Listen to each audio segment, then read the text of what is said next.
We would like to appeal to all citizens not to believe in rumors and also be very cautious about fake news. তো একটা লোকে যদি gas পুড়িয়ে দেয় 25 দিন কি খাবে? হাওয়া খাবে না গ্যাস বেলুনের হাওয়া শুনবে?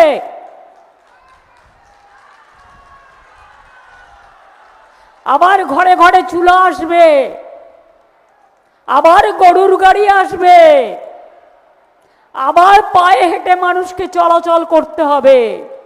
অর্থাৎ গ্যাস দেবে, গ্যাস বেলুনের মাধ্যমে নিজেদের প্রচার করার জন্য মানুষের রান্নাঘরে গ্যাস দেবে না। লাস্ট গভর্নমেন্ট এই মোদিজি প্রধানমন্ত্রী হবার আগে যিনি ছিলেন তখন গ্যাসের দাম ছিল 400 টাকা, এখন সিঙ্গেলটার দাম হয়েছে 1100 টাকা আর ডবলটার দাম হয়েছে 2100 টাকা। মানুষ গ্যাস খাবে না খাবার খাবে? পেট্রোলের দাম বাড়িয়েছে, আবার অ্যালার্ট করেছে। ওনাদের অ্যালার্ট করার মানে তো আমি বুঝি,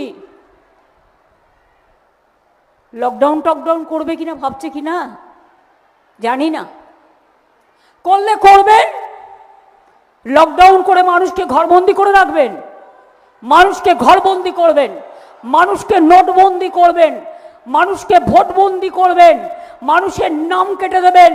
জেনে রাখবেন কোভিডের সময় লকডাউন ছিল, আমরা 21 সালে কোভিডের মধ্যে যদি লড়াই করতে পারি, যে কোনো পরিস্থিতির মোকাবিলা করে লড়াই করবার জন্য আমরা রাজি আছি। Not to believe in rumors and also be very cautious about fake news.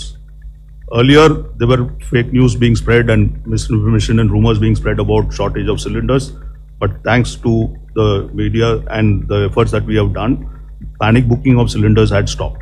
But now in the last 2 days, there has been more panic and rumors being created about supply of petrol and diesel. As my colleague had clearly pointed out, there is no shortage of supply of petrol and diesel. There is no need for the citizens to rush and reach the petrol pumps for their supplies. There are efforts being done to spread rumors. Please do not believe in these rumors. Middle east में इस war की वजह से हमारे जो supplies है crude का, LPG का, एलएनजी का सब अफेक्ट हुए। क्रूड का प्राइस, बाकी प्रोडक्ट्स का प्राइस भी इंटरनेशनल मार्केट में बढ़ा। बट भारत सरकार ने कई स्तर पर कई इम्पॉर्टेंट डिसीजंस लिए और इस सिचुएशन को बहुत इफ़ेक्टिवली मैनेज करने के लिए आज की तारीख में we have sufficient crude inventories और अगले 2 महीने के लिए supplies have been lined up. Situation is comfortable with respect to LPG and PNG also. हमारी रिफाइनरीज 100% या उससे भी ज़्यादा कैपेसिटी पर ऑपरेट कर रही हैं और domestic production of LPG has increased by almost 40%. LPG आप जैसा जानते हैं कि we have a huge import dependency और इसका 90% जो आ रहा था वो स्ट्रेट ऑफ हॉर्मुज से आ रहा था। इसलिए भारत सरकार ने निर्णय लिया कि डोमेस्टिक कंज्यूमर्स को प्रायोरिटाइज किया जाएगा और इसी क्रम में उनको प्रायोरिटाइज करते हुए कमर्शियल सप्लाईज को सबसे पहले कुछ समय के लिए रोका गया।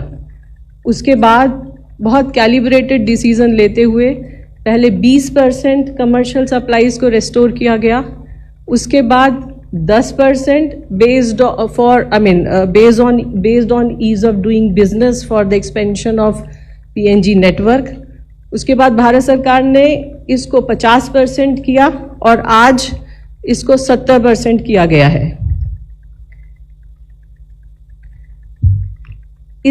इन सभी प्रयत्नों के फलस्वरूप कमर्शियल एलपीजी लगभग पिछले 14 मार्च से कल तक लगभग 30,000 टन कमर्शियल कंज्यूमर्स को दी गई है। जब भारत सरकार ने ये निर्णय लिए तो ये भी डिसीजन ये भी ख्याल रखा कि restaurant, dhaba, hotel, industrial canteen, migrant labour उनको प्रायोरिटाइज किया जाए। इसके अलावा जो आज ऑर्डर दिया गया है उसमें ये स्पष्ट रूप से कहा गया है कि priority shall be to steel, automobile, textile, dyes, chemicals and plastics. लगभग 30,000 सिलेंडर माइग्रेंट लेबर को 5 किलो के FTL सिलेंडर्स भी दिए गए हैं, सेल हुए हैं। ये सब बताने का कारण ये है कि मैं ये दोबारा से स्पष्ट करना चाहती हूँ कि हमारे पास सफिशिएंट अमाउंट में क्रूड अवेलेबल है, पेट्रोल डीजल पर्याप्त मात्रा में उपलब्ध है, LPG की सप्लाईज इंश्योर्ड हैं, LNG की सप्लाईज इंश्योर्ड हैं, PNG की सप्लाईज इंश्योर्ड है। बावजूद इसके कई जगह पर र्यूमर्स देखे गए हैं और उन र्यूमर्स की वजह से पेट्रोल पंप्स पर लंबी लंबी लाइनें भी देखी गई हैं।